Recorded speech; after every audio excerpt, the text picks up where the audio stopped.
Hi అండి, మేము రాజమండ్రి నుండి జంగారెడ్డిగూడెంకి 35 కిలోమీటర్ల దూరంలో ఉన్న గుబ్బుల మంగమ్మ తల్లి ఆలయాన్ని దర్శించుకోవడానికి అయితే వెళ్తున్నాం. మేము ఇంతకుముందు జంగారెడ్డిగూడెంలో 3 years ఉన్నప్పుడు అయితే ఈ ఆలయాన్ని దర్శించుకోవడానికి అయితే వెళ్ళేవాళ్ళం. మళ్ళీ ఇప్పటికైతే వెళ్తున్నాం.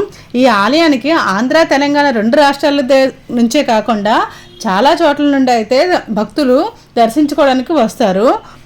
ఆదివారం, మంగళవారం, శుక్రవారం రోజుల్లో మాత్రం ఈ ఆలయానికి భక్తుల తాకిడి అధికంగా ఉంటుంది. గుడి దర్శనం అయితే మనకు తొందరగానే అవుతుంది, కానీ గుడి చుట్టూ ఆవరణలో మాత్రం భక్తులు అధికంగా ఉంటారు. జంగారెడ్డిగూడెం నుంచి ఈ గుడిని చేరుకోవాలంటే నార్మల్ డేస్లో 1 or 1.5 hours మాత్రమే పడుతుంది. కానీ ఆదివారం, మంగళవారం, శుక్రవారం రోజుల్లో మాత్రం 3 నుండి 4 గంటలు పడుతుంది. అంత ట్రాఫిక్ అయితే ఉంటుంది. మేమైతే ఇప్పుడు ఆదివారం కాకుండా సోమవారం అయితే అమ్మవారిని దర్శించుకోవడానికి అయితే వెళ్తున్నాం. అందుకే భక్తులు అక్కడక్కడ మాత్రమే ఉన్నారు. ఈ గుడికి జంగారెడ్డిగూడెం నుంచి అయితే బొట్టైగూడెం, దోరమామిడి, పందిరిమామిడిగూడెం మీదుగా వెళ్ళొచ్చు. అంతేకాకుండా జంగారెడ్డిగూడెం నుంచి శ్రీనివాసపురం, రామారావుపేట సెంటర్, అంతర్వేదిగూడెం, పందిరిమామిడి మీదుగా కూడా వెళ్ళొచ్చు. తెలంగాణ నుంచి వచ్చే భక్తులు అర్సరాపేట నుంచి రాచన్నగూడెం, పూచుకపాడు, పందిరిమామిడిగూడెం మీదుగా దర్శనానికి రావచ్చు. అర్సరాపేట నుండి ఈ గుడికి 30 కిలోమీటర్ల దూరం ఉంటుంది. మంగమ్మ తల్లిని దర్శించుకోవడానికి వచ్చే భక్తులకు అడవి మార్గంలో ప్రయాణం ఎంతో ఆహ్లాదాన్ని కలిగిస్తుంది. జంగారెడ్డిగూడెం నుండి కొంత దూరం వెళ్ళేసరికి దట్టమైన అడవి ఉంటుంది. ఆ అడవిలో మరికొంత దూరం వెళ్ళే తర్వాత గుబ్బల మంగమ్మ తల్లి దర్శనం అయితే కలుగుతుంది. ప్రయాణంలో పచ్చని చెట్లు, ఎత్తైన కొండలు, ప్రకృతి అందాలు, స్వచ్ఛమైన గాలితో ఎంతో ఆహ్లాదకరంగా ఉంటుంది. అందమైన అడవి మధ్యలో వెలిసిన మహిమగల అమ్మవారైతే గుబ్బుల మంగమ్మ అమ్మవారు. ఈ తల్లి ప్రకృతి దేవత. చుట్టూ ఎత్తైన కొండలు, కనువిందు చేస్తూ గలగల పారే సెలయేర్ల సవ్వడ నడుమ ఆహ్లాదాన్ని పెంచే ప్రాంతంలో కొలువైన అమ్మవారు భక్తుల పూజలు అందుకుంటూ ఉంటారు. దట్టమైన అడవి ప్రాంతంలో గుబ్బలు గుబ్బలుగా ఉన్న గుహలో వెలవడంతో గుబ్బల మంగమ్మగా ప్రసిద్ధి పొందారు. ఈ మంగమ్మ తల్లి గుడి ఆధ్యాత్మిక కేంద్రంగాను కాకుండా పర్యాటకంగాను అందరినీ ఆకర్షిస్తుంది. గిరిజనుల ఆరాధ్య దైవంగా పూజలు అందుకుంటున్న మంగమ్మ తల్లి భక్తుల కోరికలు తీర్చే తల్లిగా పేరు పొందారు.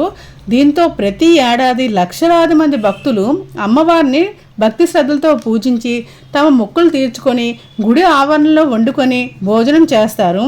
ఈ వంటకు కావలసిన సామాగ్రిలు అన్నీ కూడా మనకి గుడి ఆవరణలో రెంట్కి అయితే దొరుకుతాయి. కొంతమంది భక్తులు అయితే తమతో పాటు తీసుకొస్తారు. ఆదివాసుల ఆరాధ్య దైవంగా కొలువందిన గుబ్బల మంగమ్మకు గిరిజనులే పూజారులు. వారే పూజా కార్యక్రమాలు నిర్వహిస్తారు. గిరిజనుల పూజ చేసి నైవేద్యాలు సమర్పించడం ఆనవాయితీగా వస్తుంది. అయితే ఈ ఆలయంకి వచ్చే భక్తుల పేరిట పూజ చేసే పూజారి విధానం అయితే ఇక్కడ లేదు. ఎవరికి వారే అమ్మవారిని దర్శించుకొని నైవేద్యం పెట్టి పూజలు చేస్తారు. గతంలో గుహలోపలికి వెళ్ళే అమ్మవారి విగ్రహాన్ని నేరుగా పూజలు చేసేవారు. ప్రస్తుతం గుహ మొదట్లోనే ఐరన్ గ్రిల్స్ వేయడంతో బయట నుంచి అమ్మవారిని భక్తులు దర్శించుకుంటున్నారు.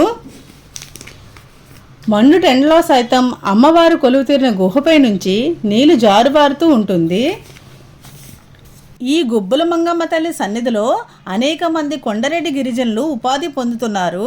అడవిలో లభించే అటవీ ఉత్పత్తులను మంగమ్మ తల్లి దర్శనానికి వచ్చే భక్తులకు విక్రయించడం ద్వారా ఇంకొంతమంది గిరిజనులు అయితే ఉపాధి పొందుతూ ఉన్నారు. ఈ మంగమ్మ తల్లి గుహ సమీపంలో గానుగ చెట్టు ఉంది. ఈ చెట్టు సంతాన వృక్షంగా పేరొందింది. పిల్లలు పుట్టని దంపతులు అమ్మని దర్శించుకొని అనంతరం పసుపు, కుంకుమ, ఎర్రని వస్త్రంలో పెట్టి చెట్టు కొమ్మకి కడతారు. అలా చేస్తే అమ్మవారి అనుగ్రహంతో పిల్లలు పుడతారని భక్తుల నమ్మకం. ఈ ఆలయం దారిలో కొండవాగులు వర్షాకాలంలో పొంగి పొరులుతుండడం వలన వర్షాలు అధికంగా పడే సమయంలో ఈ ఆలయంలోకి భక్తులను అనుమతించరు. దీంతోపాటు జనసంచారం, నివాసాలకు దూరంగా ఉన్న ప్రాంతం కావడంతో ప్రతిరోజు సాయంత్రం 5 గంటల తర్వాత భక్తులు ఎవరిని ఆలయం పరిసరాల్లో ఉండనివ్వరు. గుడికి వెళ్ళే దారులు సైతం మొదట్లోనే మూసివేస్తారు. ఈ గుడిని కనుక మీరు దర్శించుకోవాలి అనుకుంటే ఉదయం 7 గంటల నుండి సాయంత్రం 4 గంటలు ఈ మధ్య సమయంలో మాత్రమే దర్శించుకోవాలి. మీలో ఎవరైనా జంగారెడ్డిగూడెం కానీ అర్సారావుపేట కానీ వెళ్ళినట్లయితే అక్కడి నుండి 30 నుండి 35 కిలోమీటర్ల దూరంలో ఉన్న ఈ గుబ్బల మంగమ్మ తల్లి అమ్మవారి ఆలయాన్ని అయితే దర్శించుకోండి. అందమైన అడవుల మధ్యలో వెలిసిన మహిమగల అమ్మవారైతే ఈ గొబ్బుల మంగమ్మ తల్లి. మీకు కనుక నా వీడియో నచ్చుంటే లైక్ చేయండి, కామెంట్ చేయండి, సబ్స్క్రైబ్ చేయడం అయితే మర్చిపోకండి.